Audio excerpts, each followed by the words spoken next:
Pre-Calculus Unit 4, Lesson 7, Inverse Trigonometric Functions. In this lesson, we want to find inverse trigonometric values for sine, cosine, and tangent, and use inverse trig functions to write expressions.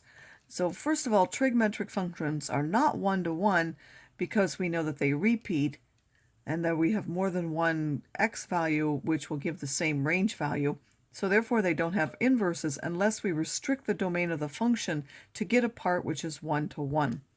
So for the sine function, it goes like this. We want all the positive, negative values between -1 and 1 that are possible. If I were to go this way, these give me the positives, but then the positives come and the negatives. So to get the negatives, I would have the positives twice. But if I take on this side and then on the negative side, I will get the positives and the negatives in that. So that's what they do for the sine. It's the unique angle in -pi/2 to pi/2 so that the sine of y is a particular number x.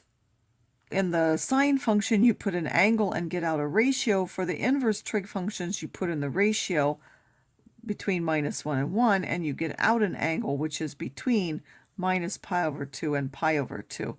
So it's important to remember that for the inverse sine, if it's a positive ratio, it will give you a positive sine, but if it's a negative ratio, it will actually give you a negative angle in the fourth quadrant. So this is in the first quadrant, this will be in the fourth quadrant. For the cosine, again, we want two connected parts.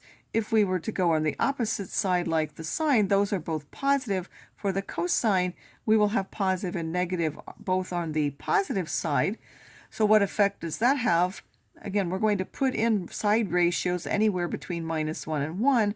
The output will be an angle somewhere between 0 and pi, so the sine and the cosine work differently. The cosine will always be a positive angle. The positive ratio will give you a positive angle in the first quadrant. The negative ratio will give you a positive angle in the second quadrant. For the tangent, it works like the sine. You will go on either side for one period to give that. The domain would be anything from -infinity to infinity because the tangent can take that. And then the output, again, is a angle between -pi/2 to 2. Here, of course, those can be included. For the tangent, they can't because that's where it has asymptotes. So for the tangent, again, it will be a positive ratio, will give a positive angle in the first quadrant.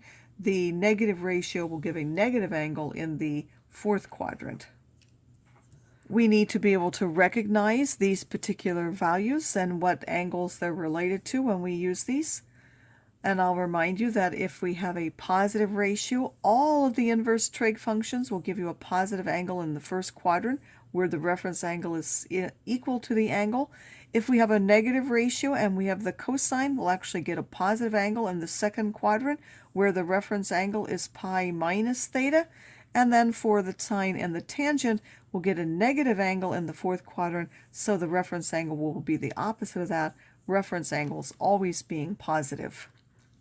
Now, because they're inverse functions, generally they undo each other, but only in the domain where both of them are defined.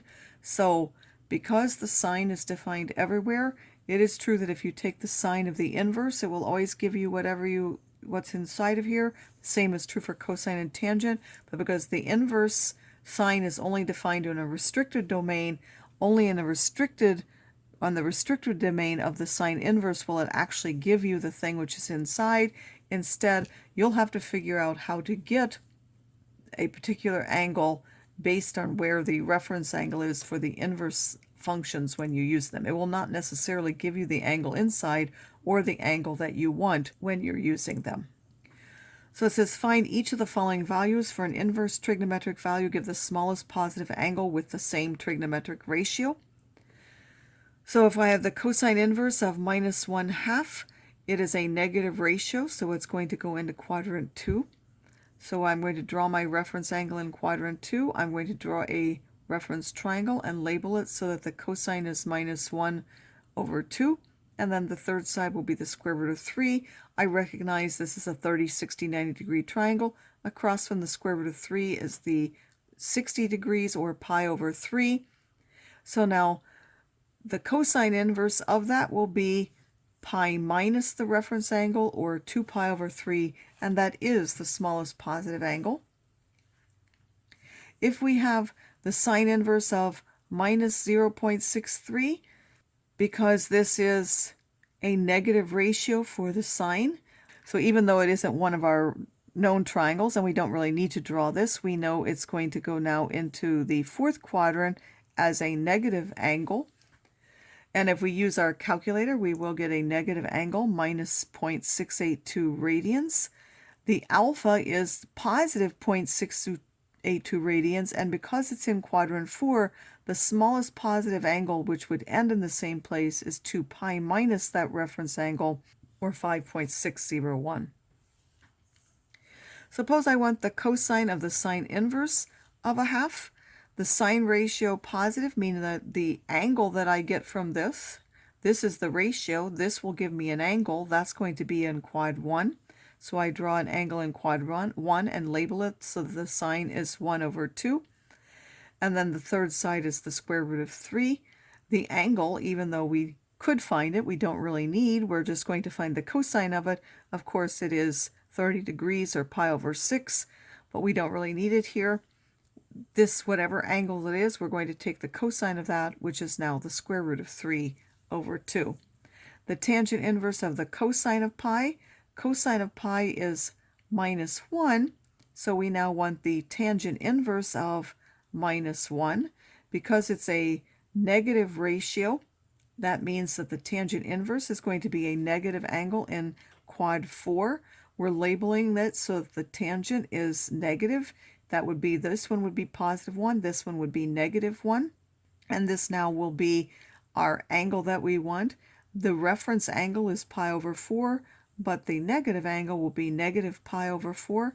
Our alpha, as I said, is positive 4 because it's in quad 4.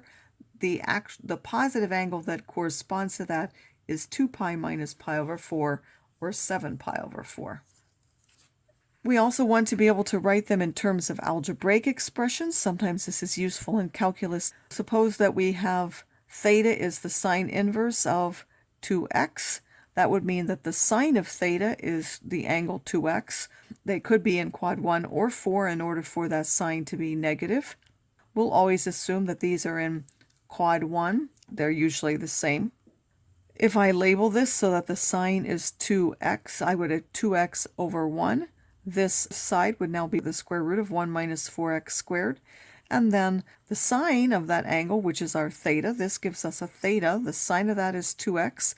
The cosine is the square root of 1 minus 4x squared. The tangent is 2x over that. The cosecant is the reciprocal of this. The secant is the reciprocal of this one. And the cotangent is the reciprocal of this one.